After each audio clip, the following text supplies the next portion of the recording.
ఆ పట్నం వేయనికే షురు చేయనికే ఒగ్గు పూజారులు అందరు గుడి ఒగ్గు పూజారులు ఉంటారు కదా, వాళ్ళందరూ సిద్ధంగా ఉన్నారు. మొత్తం అందరూ నిమ్మలంగా కూర్చొని షురు చేయడానికి ఇగో ఇట్లా కుంకుమ పసుపు వేసి షురు చేస్తున్నారు పూజారులందరూ కూడా.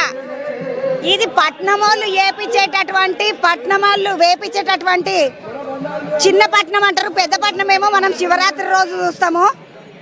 వచ్చే పబ్లిక్ ఎవరికి కూడా కష్టం కాకుండా, ఎవరి ప్రాణానికి ఏ నష్టం జరగకుండా, ఎవరికి ఎటువంటి ఇబ్బందులు కలగకుండా చూడడానికి పెద్ద పోలీస్ సార్ ఉన్నాడు. ముచ్చటున్నది ఈ పట్నం వేసుడుకు. అన్న, ఈ పట్నం ఎన్నేళ్ల నుండి చూస్తున్నాను. నేను నా పేరు మాణిక్ యాదవ్, సైదాబాద్ నుంచి వచ్చాను. మా తాతలు మా తండ్రులు, ఆ తర్వాత నాకు 57 ఏళ్ళు, నేను కూడా వస్తున్నా, మా పిల్లలు కూడా వస్తారు. చిన్నప్పటి నుంచి మాకు ఏదైనా సరే మేము బండారు మా ఇంట్లో చల్లుకోవడము, మా దొడ్లో ఉంటే దొడ్లో చల్లుకో, దొడ్డి ఉన్న వాళ్ళు పొలాలు ఉంటే పొలాలు చల్లుకో, మేము ప్రతిదానికి కూడా మేము బండారే వాడతాం తల్లి. అందుకని మేము ఇంత రుద్దుకోవడం కానీ ఎదురు రుద్దు అంటే మా ఆత్మీయత, మేమంతా కల్మషం లేకుండా ఉంటాము. కాబట్టి మేము ఈ బండారు మేము మా దైవంలో భావిస్తాం. బండారే మీకు దైవము.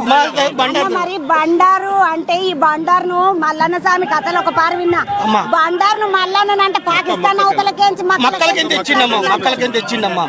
మక్కలకేం తెచ్చిండు. ఇది సైంటిఫిక్ కూడా ప్రూఫ్ అయిందమ్మా. ఆల్ ఓవర్ వరల్డ్ కూడా యాక్సెప్ట్ చేసింది. దీంట్లో యాంటీబయాటిక్ చాలా బాగుంది. అందుకనే మేమందరం కూడా అమ్మ, ఒకప్పుడు మనిషికి 4 ఆవులు ఇంట్లో ఉండేటి. అప్పుడు రోగాలు ఏవి ఉండకపోతుండే, బండారం అన్ని మేము వాడుతుండే. ఏమున్నా ఇంటి ముందట కల్లాపు చల్లుకుంటుండే, ఆవు పంచకం చల్లుకుంటుండే. మాకు ఇప్పుడు కరోనా లాంటివి ఎందుకు వస్తున్నాయి? మేము అందుకని కూడా ఆవును కూడా పెంచుకోవాలి. బర్రెలు ఇవన్నీ జంతువులు ఉంటే కూడా భూమి సారం కూడా పెరుగుతుంది. మేము అందరం కూడా ఫైట్ చేసేది కూడా భూమి సారం ఉండాలి. ప్రతి ఒక్కరు గవర్నమెంట్ కూడా భూమి సారం ఉండాలి. ఇవన్నీ బండారు కానీ ఇవన్నీ కూడా మేము వాడతామమ్మా.